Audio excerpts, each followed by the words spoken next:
One of the things I would like to do before we start is say thank you very, very much to United Way, whose support is helping to sponsor these weekly sessions. So we really owe them a great deal. Thanks to anyone from United Way who might be listening in.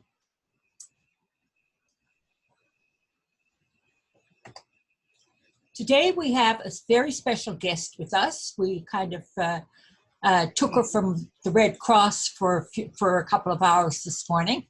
Jillian Mullowney is an emergency management coordinator and community health Meals on Wheels volunteer based in St. John's, Newfoundland and Labrador. Now don't let that fool you, because Jillian has deployed across the country and she's supported Southern Alberta floods in 2013, the Northern Alberta wildfires in 2016, New Brunswick floods in 2018, and many other Newfoundland and Labrador or remote responses. Jillian is a social worker who began her practice in child protection and has now focused her practice on community capacity building and emergency social services through the Red Cross. And we are delighted to have you with us here today, Jillian.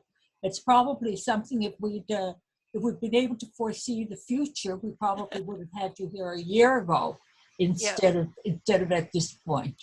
It would have been great to have you there closer to Snowmageddon.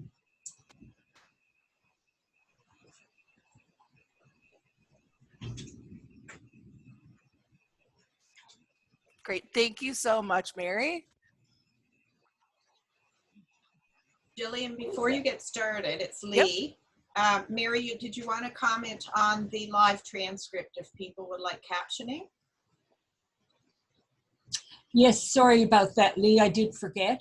And Kelly is here reminding me as well, God love her. On the bottom of your screen, there is a little place for live captioning.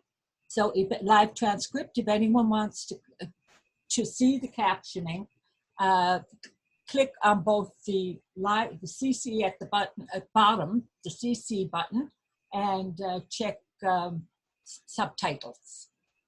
Okay, and then the subtitles that Beverly is typing for us will show up at the bottom of your screen. Then anyone has difficulty hearing, like I do all the time. And on that note, Jillian, I'll pass it over to you. Great. Thank you so much, Mary. I really appreciate it. I'm going to go ahead and share my screen here. Yes.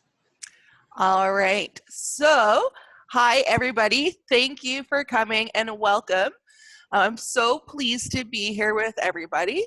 We had an opportunity to have some folks from Seniors NL give a presentation to the Red Cross in the fall. So I'm returning the favor here today. I will do my best to speak slowly and clearly. However, I am from the Southern Shore, so it is a challenge at times. But I'm very aware that there's somebody typing everything that I'm saying and lots of eager ears. I'll go through the presentation with you. Feel free to pop questions into the chat and I'll answer them as I can or at the end. That's totally okay. And with that, I'll get started.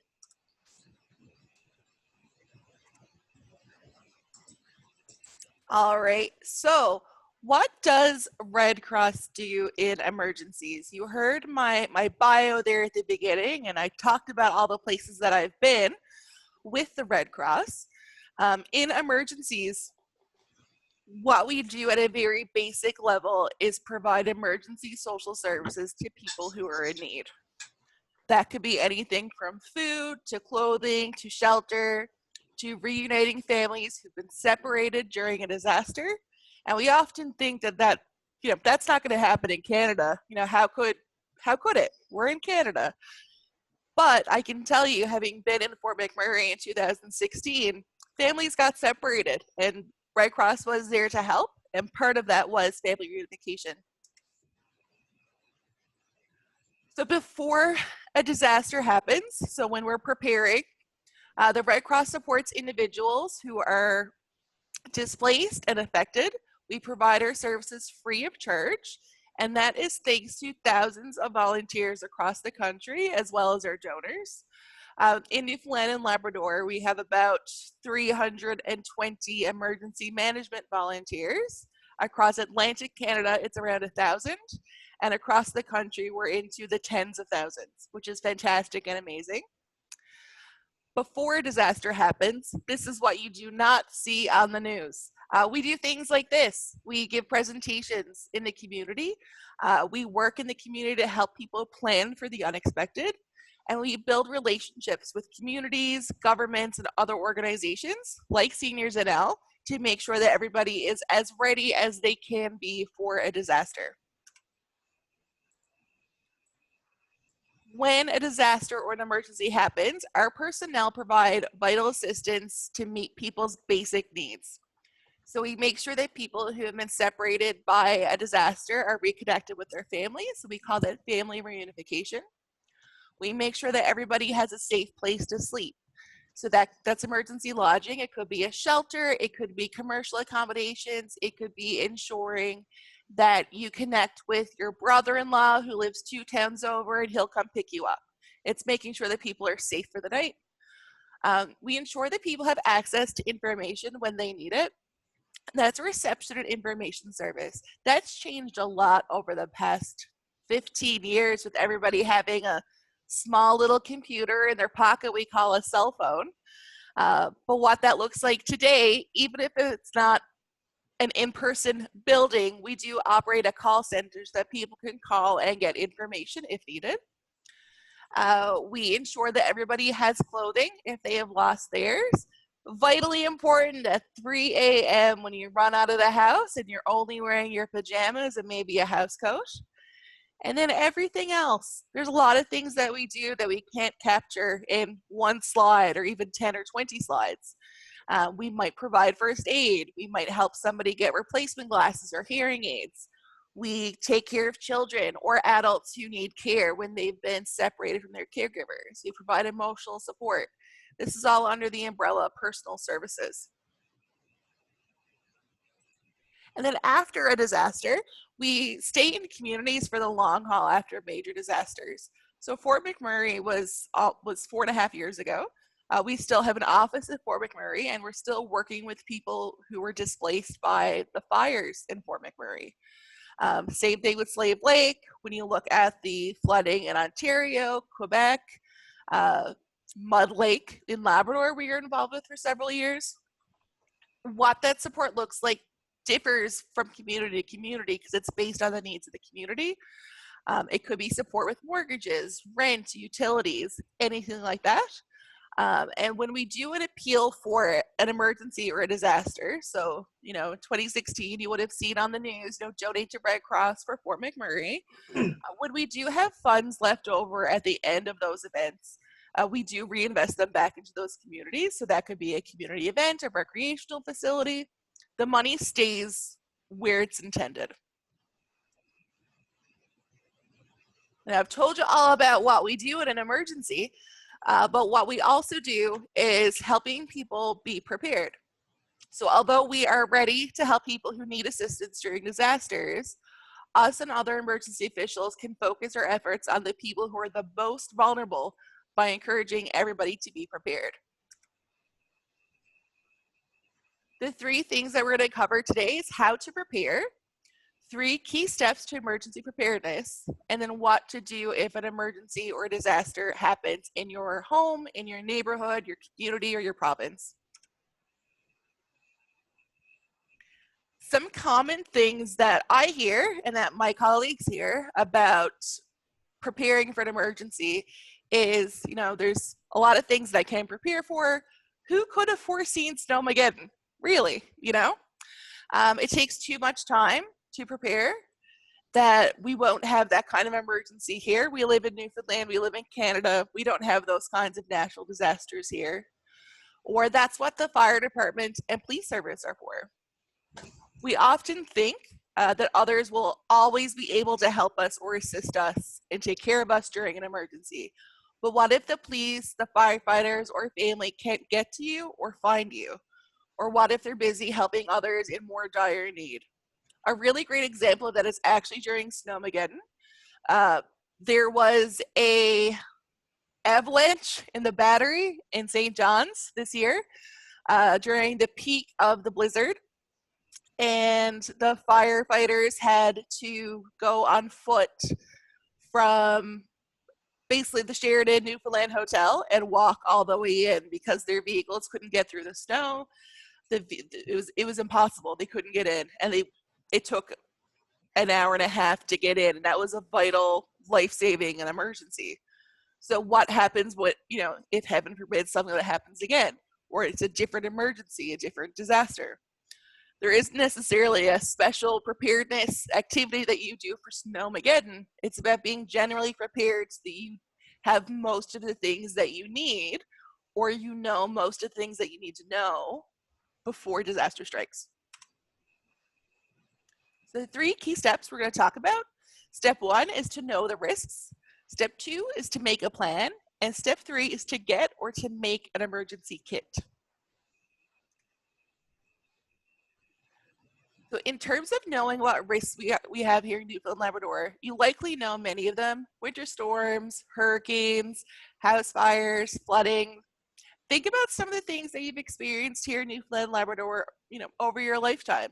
Things that you've heard from family members or friends.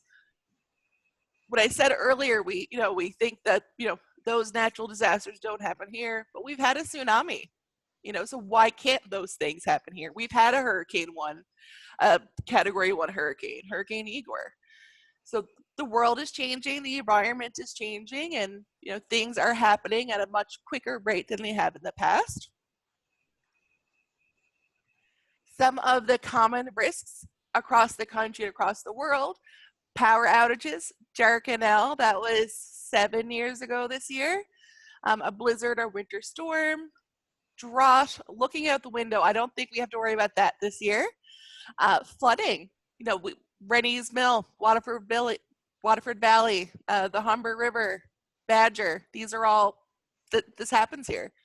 Tornadoes, hurricanes, wildfires. We have wildfires in Labrador, and actually there's a fair number of wildfires that happen in Newfoundland and Labrador every year. We have a huge forest and forest environment, and thankfully and luckily, the past several years we've been able to manage those without it becoming the extent to what we would see in other areas of the country. But they do happen. They're just well taken care of, and we've been lucky. So that's another thing to think of. Landslide or avalanche, tsunamis or storm surge. So, like I said, we did have a tsunami here, but storm surge is also something to think of. Many of our communities are on the coastline with homes quite close to the ocean. A transportation accident, an industrial accident, an infectious disease outbreak, hazardous materials and spills. There's a lot of things that can be considered a disaster or an emergency that would require you to either shelter in place, stay at home, or to evacuate. So when it comes to making a plan, it really only takes 20 to 30 minutes at the most. It's really about thinking. So you want to think about who already has some plans in place if there were to be a disaster. The provincial government has an emergency response plan.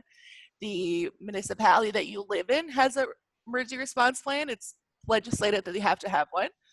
Likely your employer has an emergency response plan. If you're part of a service organization, they likely have one as well. If your children or grandchildren are in school or daycare, they also have emergency response plans. So there's already lots of people thinking about this. You also want to think about where all of your important documents are. So your MCP card, if you have a home, your mortgage papers, if you are renting, your rental insurance, again, owning a home, your home insurance, where are all those papers? How can you access them quickly? And then for some of us, you may be expected to work in the event of an emergency. So for example, I'm working right now, I'm in my basement, but I may be called to respond anywhere in the city, the province, or the country at any time. If you are a nurse or you are a teacher, you work with heavy equipment. Sorry, that's my cat joining us. Those are some examples of, employees who might be required to work in an emergency. And then something that you might also think of is, where are your children or your grandchildren during an emergency? Who's responsible for them? Who's going to get them? Who's going to take care of them? And that's a trick question because we never know where we will be or where our loved ones will be in an emergency. So when you're making a plan, your household plan, so the plan for you, the people who live in your home, so made an alternate emergency evacuation routes from your home and your neighborhood. Most homes have 2 doors. If you're renting in an apartment, however, and you're in the basement apartment, you might only have 1 door. So if you can't access your main door, how else are you going to get out of your house? That's something to think of. A designated meeting area for your family. You should have one in your community and then one further away in case your community is inaccessible. So this is important because your family may not all be together when there is an emergency. You may live alone and your children live elsewhere in the community, for example, or you could be at home and your partner, significant other, is at work and you're being displaced at the same time in separate directions. You should also have a plan for people with disabilities or people with mobility issues and need for medical equipment or special medication. So you don't want to be, without your insulin, without your blood pressure medication, things like that in an emergency if you have to evacuate. You should also choose an out-of-town contact person. So somebody who lives far enough away to not be affected by the same event as you. And just let your friends and family know that you'll contact that person with your information about your situation and well-being as it's available. So for example, you live in St. John's and you're from Bay Roberts and you're gonna let your sister-in-law in Bay Roberts know where you are if there's ever an emergency. If you're new to Canada or you don't have an out-of-town contact, you can make arrangements through friends, cultural associations, or local community organizations. The more enmeshed you are in your community and the more connections you have, the better your well-being will be in every respect. And then other things to think of is your home and renter's insurance. Do you have insurance? Many people in Newfoundland, Labrador who own their homes and don't carry a mortgage don't have insurance. And then people who are renting may choose to have insurance or to not have insurance. That can be the difference between, having being able to afford a new place to live very quickly and not. And replacing all your furniture, replacing all of your clothing, things like that. And then the things that we more often think of are your smoke detectors and carbon monoxide detectors in your home and making sure that the batteries are replaced. And to include in your plan where the utility switches are, so your breaker panel, water valves, especially if the other people in your home don't generally know where they are. For example, I know where my breakers are. I know where all my water shutoff valves are. My partner does not. I'm the handyman and he's the homemaker. So that's the world that we live in. So if I didn't tell him, he wouldn't know. And then share your plan with your family members, your close contacts, and review it once a year. Another thing to think of with your plan is children and other family members. So find out about your children or grandchildren's school or daycare emergency policies from their parent. And especially if you're the contact person for pickups, lots of grandparents are on the list for school and daycare to pick up grandkids. Make sure and you're aware of what the emergency procedures are. Are they going to call you when this happens, what's the pickup procedure, what's the sign out procedure. Make sure that if your contact changes, that the school has your updated information, including a designated contact if you aren't available.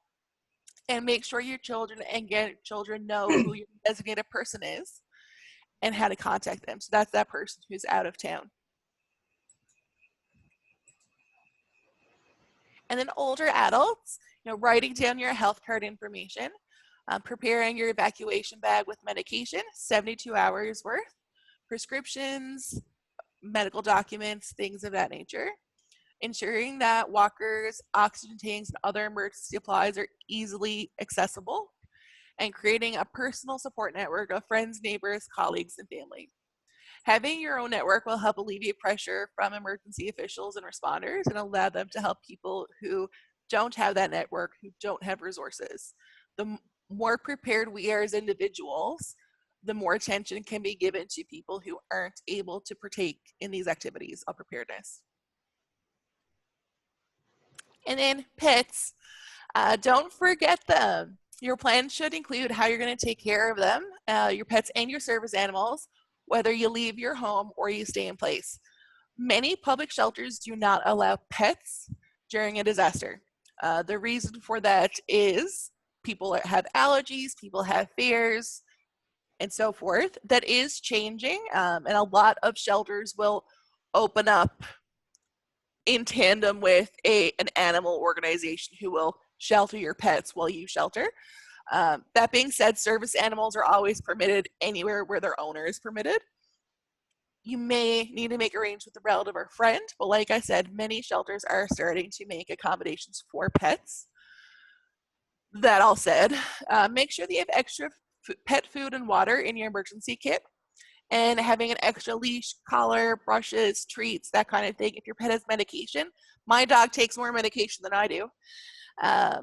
You want to make sure that you have everything that you need to take care of your pet in case they need to be dropped off with somebody else or they are also sheltered alongside your shelter. And also thinking about how you'll transport your pets. So making sure that the carrier is easily accessible if you need to leave your home quickly. I used to live in an apartment building, the same apartment building my grandmother lived in, and we had a fire alarm around 2 o'clock in the morning one night. This is probably 10 or 15 years ago now. And I went upstairs and I knocked on her door and she answered it in her nightgown. And she said, "What's going on?" "But my hearing aid's not in." I said, "Well, there's a fire. We need to go." She's like, "I can't go. I have the cat." I ended up putting her cat in my book bag and fleeing down the stairs. So I recommend not doing that. Be more prepared than I was. That was a lesson learned for me. We got Nan a cat carrier that she kept in her front closet after that. So things to think about. When you know better, you do better. Now, I've mentioned the kit a few times, and I want to emphasize you likely already have everything or most things that go into a kit already at home. So you can buy a kit or you can assemble one yourself, totally up to you. There are 3 general kits that we recommend that people have. The first is a grab and go kit. So that's what you're going to take with you if you have to evacuate. The second is a shelter in place kit. So that's what you need to stay at home when it's safer to stay at home. And then the third is a vehicle safety kit. So your grab and go kit, in case you need to evacuate, this should be easily carried. So a small rolling suitcase, rolling briefcase, that kind of thing could be perfect for this. And you want to include things that are light. So you're not going to put in 2 4-gallon jugs of water. You'll probably put in a few smaller bottles of water. So lighter forms of food. Putting in granola bars or energy bars, putting in tea, fruit snacks, that kind of thing. Things that are shelf stable. And a small first aid kit. So just making sure you have the essentials. And then shelter in place kit. This is when you're staying at home. You can put larger items in here because it's not going anywhere, although it is still helpful to have it on wheels depending on where you are in your home. So you can include larger bottles of water, food, and you can use more heavy items of food again, so, you know, cans of things. Having a flashlight, blankets, a first aid kit. And then your vehicle kit, that's if you get stranded or break down. Like I said earlier, I'm from the Southern Shore. I grew up with the Wilkes Bay line being closed most of the year and the Goulds Bypass Road being closed every other day when we had it, because I grew up without it. And I can't tell you the number of times we got stuck on the Ruby line or on the Goulds Bypass Road or in Middle Pond, and we couldn't go any further, so we had to stay where we were. So when this happens, and it could be, you know, a winter storm, but it could also be, you know, you break down in the middle of nowhere. You want to have smaller bottles of water, light forms of food, a light first aid kit, a blanket to keep warm, and a roadside emergency kit. And these are some basic items for kits. I'm going to go a little bit more in depth into these. So what we recommend for drinking water, and this is strictly for drinking, is 2 liters of water per person per day. So if you're making a 72-hour kit, you're going to need 6 liters of water for every person. And that seems like a lot. It's 6 liters. But this is the best recommendation from Health Canada. This is how much water we need in an emergency situation. When you're looking at food, you can grab canned food, but make sure they have a manual can opener, not an electric one. Granola bars, things that can be heated up quickly. Having a flashlight and batteries, a battery operated radio. You can also use the hand crank. I have a solar powered one that can also be hand cranked. Having a first aid kit is so important. Prescription medications, spare glasses. You can see my bright blue glasses here on my face. I love eyeglasses, so I always have spare pairs because I collect them when my prescription never changes. So I do have a spare pair in my car and I have a spare pair in my bedroom just in case. Having extra keys to your home or to your car, your emergency kit, your emergency plan rather, having cash. In an emergency, your bank card might not work. And you're thinking, why? It's my bank card. Like they always work. They might not though. Depending on the system being used at the store, the POS, they may require electricity to run. So they may be cash only. So it's important that you have some amount of cash, you know, 5s, 10s, that kind of thing. You know, save it up for a rainy day fund. Having documents, so your insurance, identity documents, but make sure you keep them in a safe place.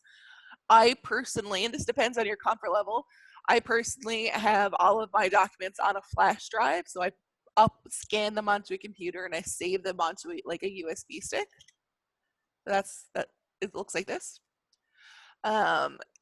You can also use a web service like Google Drive, making sure that you use a very secure password, or you can keep them with a family member, safety deposit box, that kind of thing. Having a safe heat source, so do not bring your barbecue inside to get warm. Don't do that. You know, having blankets, bedding, that sort of things. Having a contact list printed out. Like I said earlier, you know, we do have, you know, our phones, and they're great. They require electricity though. And even if you have a battery pack, even if you have a generator, there may come a time where it just doesn't work, or it fails. In the case of a flood, it might become submerged and totally useless. So having a printed contact list. So, you know, just write down on a piece of paper or, you know, in an address book, contacts for your friends, family, your doctor, your social worker, so you're able to contact them in an emergency. And then COVID-19, having some extra disposable masks or cloth masks, glove, hand sanitizer, that sort of thing. If you're ready to expand your kit, some things that you can think of is having a change of clothing for everybody, additional sleeping bags or bedding, toiletries, hand sanitizer, toilet paper, utensils, garbage bags, extra water for bathing or cleaning, washing dishes, some basic tools like a hammer, wrench, screwdriver, a whistle, and that's important to get emergency attention, and duct tape, because you can use duct tape for just about everything. Some things that you might want to keep in your vehicle. We already talked about food and water, but you can get a small shovel to keep in your car. You should also have an ice scraper, a blanket, and extra clothing to keep warm. And the extra clothing is important. If you have to leave your vehicle for any reason and it is a winter storm, you could become waterlogged and snow covered very quickly. You don't want to stay in that condition. So you might want to get changed when you get back into your car. So that's why having extra clothing is good. Having a crank or battery radio. Our vehicles run on gas. So if we run out of gas, we can no longer stay warm. And we can no longer listen to the radio. And a note on using your vehicle to stay warm, you need to make sure that your exhaust is cleared if you're going to have your car running rather. Having a battery pack for your cell phone. So that is something that I recommend, and I do have one here to show you. So this is what I have. I got a Canadian Tire a couple of years ago. So I plug it in the same way I plug in my cell phone charger. And if I need to, I can then plug my phone into this, and this will charge my phone. And I can charge my phone 4 times from this. So that's, 4 to 6 days of extra battery. You can get these fairly cheaply now at most stores, so Walmart, Canadian Tire, places like that. Also having road flares in your emergency vehicle kit, work gloves, salt, sand, and de-icer, windshield wash, jumper cables, all very important. All right, so now what? So we know the risks, we have a plan, and we've made or know how to make a kit. What are you going to do now? Before, we are going to share our plan with our friends, family, and support network, and check the weather. During an emergency, listen for instructions from authorities. Use your TV, emergency radio, social media. Twitter is huge during emergencies to listen for updated information from officials. Personally, me, and this is a byproduct of my upbringing, whenever there is a winter storm, I have to listen to VOCM because they tell you the weather every 20 minutes on the 20-minute. Can't get through a winter storm without VOCM.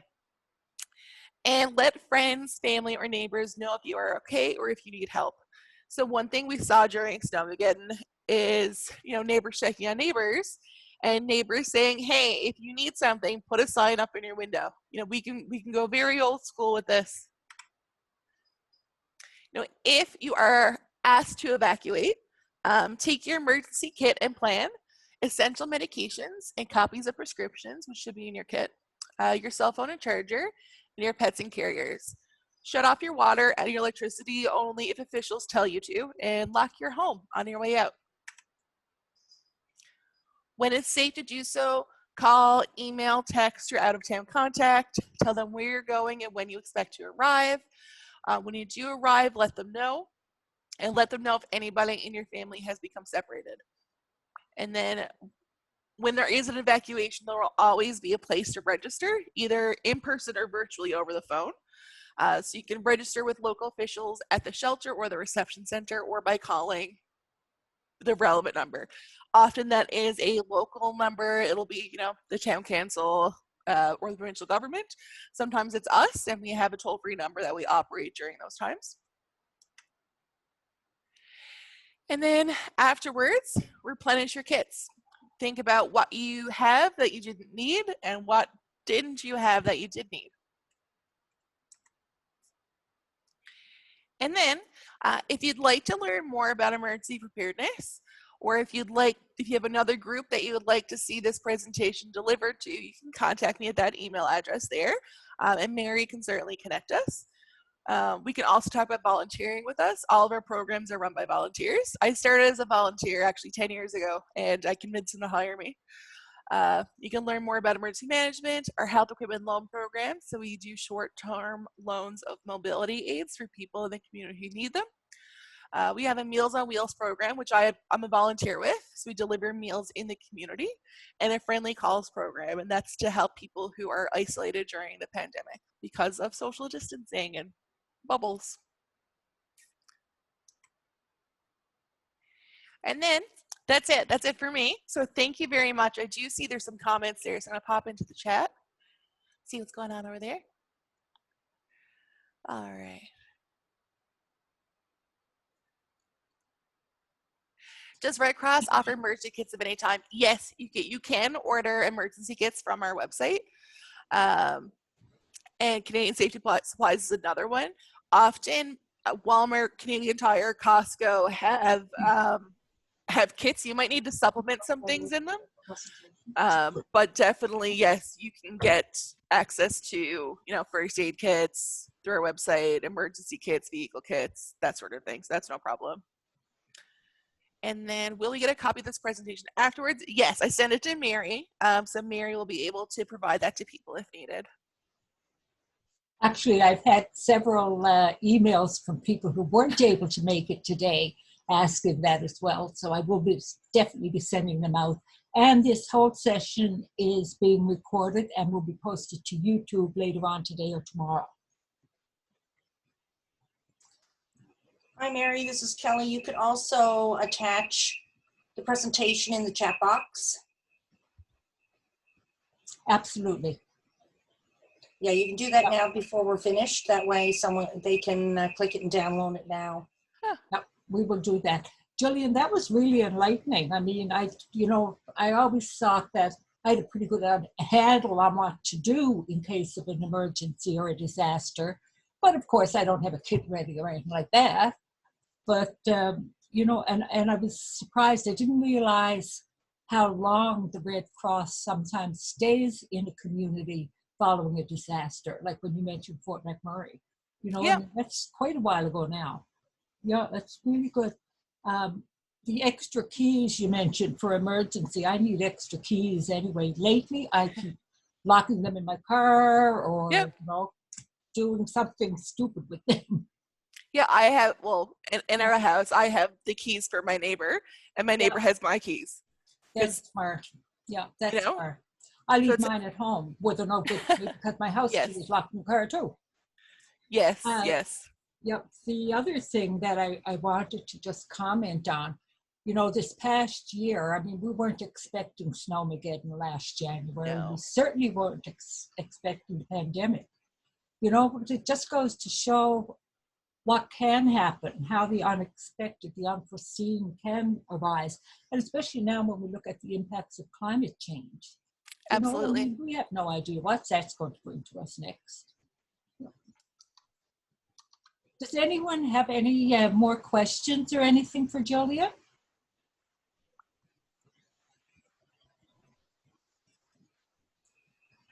Can you upload her presentation to the chat box, please?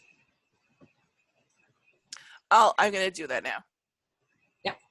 Thank you. That's perfect. Thanks, Jillian. No problem.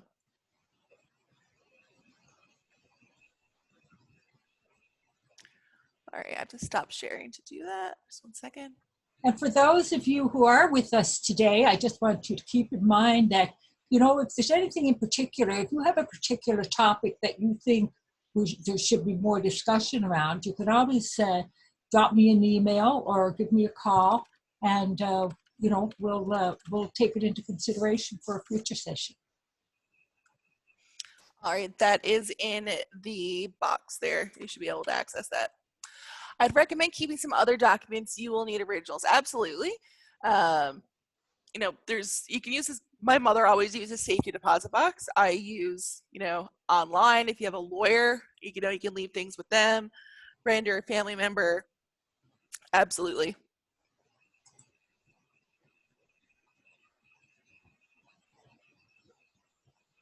Any more questions?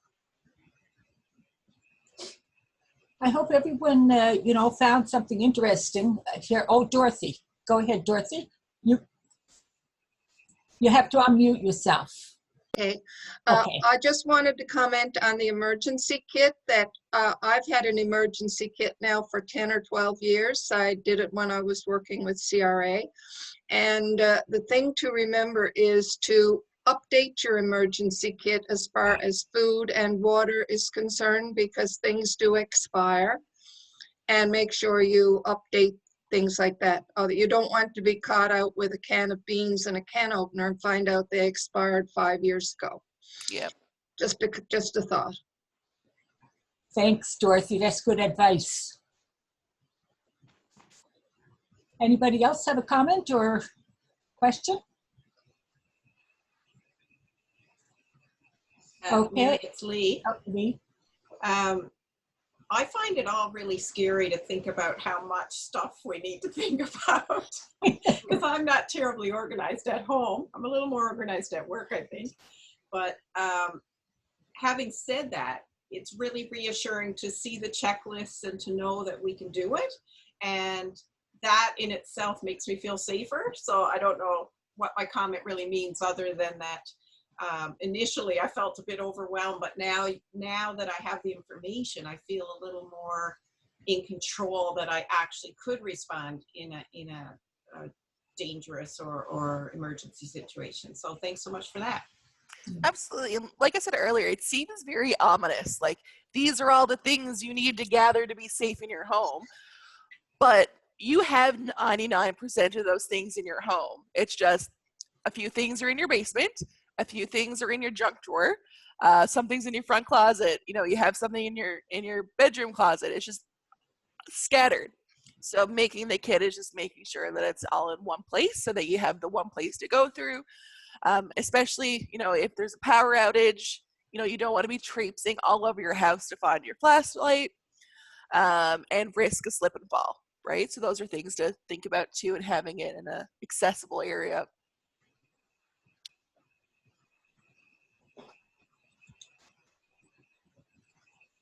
Okay, if there's no more questions or comments, I guess we'll close the session for this week.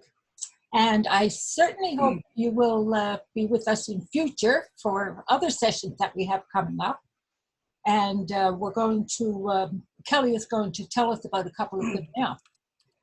Hi, everyone. Yes, just before you go, thanks, Jillian. This was a really great presentation, very informative, and I think everybody online has learned quite a lot, and I certainly did, so thank you so much. So I guess the first thing we're all going to do now is go hunting, a scavenger hunting in our homes, trying to find the things on our list. All right, and then we'll be all happy campers.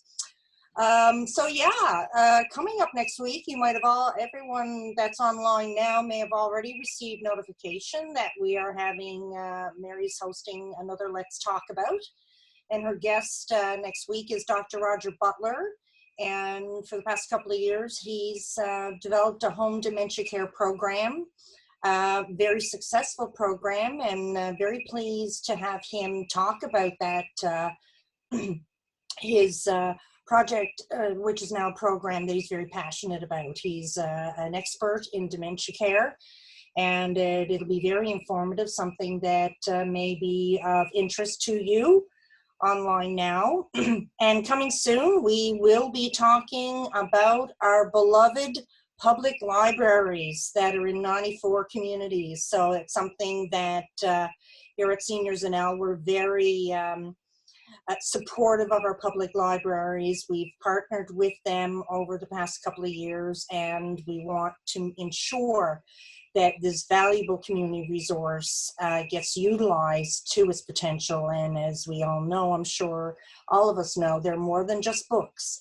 They have come a long way from when I was younger. We used to have a little bookmobile that would drive around, and we'd be really excited to get our books. But our public libraries are certainly a very valuable resource in Newfoundland and Labrador, so we're really excited about that. Again, just wanted to give you some information. Again, thanks again to United Way NL for their support for our information series. So we're really pleased that they're able to support this and support the closed captioning that we're offering for these series. And as Mary said, if there's something that you'd like to learn more about, or something that you got some burning questions that you need to know, certainly email Mary or reach out to us via our email address there, info@seniorsnl.ca. and we'll pass that along to Mary. You can certainly call as well. That's our toll-free number. And you can also go on our website, and you can follow us on Facebook and Twitter. We've got a growing followers on both of them, and it's a great way to reach out and get some information to people and get information back to us. So thank you so much.